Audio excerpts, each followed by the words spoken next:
Hey everyone, Defied from Gamers Class here with another Dota 2 guide video. Today I want to talk about power spikes, which is a concept that can really help you to take advantage of stages in the game where you are relatively strong. This probably won't be a very long video, but if you do this right in your matches, you'll start to slowly build a lead in your games, which can cause your hero to snowball out of control and take over the game. If you like this type of content, go to gamersclass.com. For just $5 a month, get your replays analyzed, join monthly live sessions with pro players, get access to our entire content library, win prizes, and more with our supreme Dota 2 membership.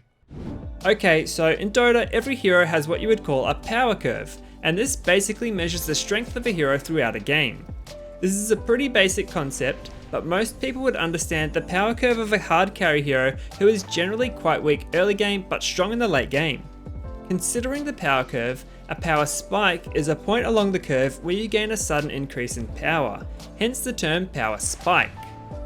This happens many times for every hero throughout the game, and usually occurs due to one of two reasons. The first is level based, and the second is due to an item you've just purchased.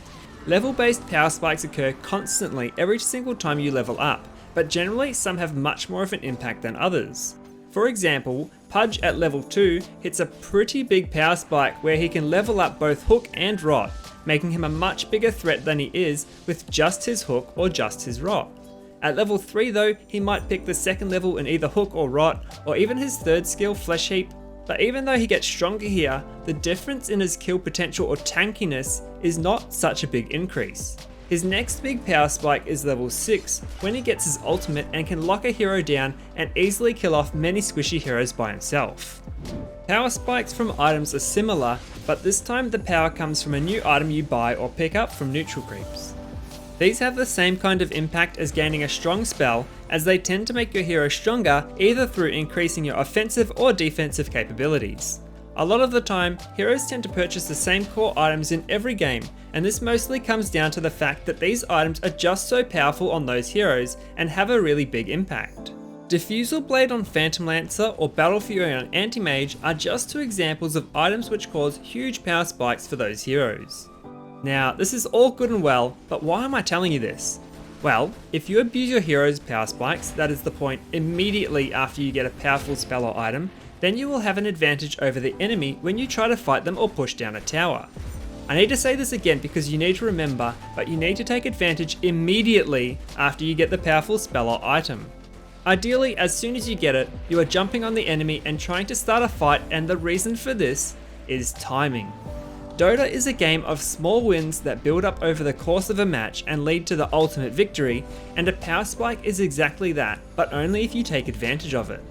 I mentioned earlier that a power spike is a point in time along the power curve, and every hero has different timings. Say you're an Earthshaker, and you've just got your Blink Dagger at 12 minutes in, and you're ready to stomp the enemy with a massive Echo Slam. And that's awesome, but the enemy offlaner is a Centaur who has been working towards a pipe and will have it at 13 minutes. That just gives you a tiny 1 minute window where you will have a massive advantage over the enemy without the effectiveness of your ultimate being somewhat diminished by the magic resistance from the Centaur's item. Sure, you are still a big threat, but the pipe will help the enemy out, and now you've missed the window or missed your timing to really make the most of your power spike. On the flip side, your enemies also have timings and power spikes where they are at their strongest and want to utilize this to try and kill you or your teammates. Don't be silly and walk right up to a Bane when he's just hit level 6. Of course he wants to use his ultimate to lock someone down and kill them.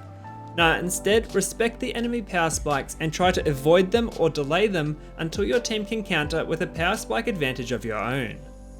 And that's pretty much it. Nice and simple video to introduce you to this concept and try to get you to think a bit more about when you are strongest to take a fight, or even when you should avoid fights. Do this properly and I'm sure you'll start to see more wins in your match history, and those ranks will start to rise. Awesome everyone, thanks for watching. I'm Defied from Gamers Class, and have a super day.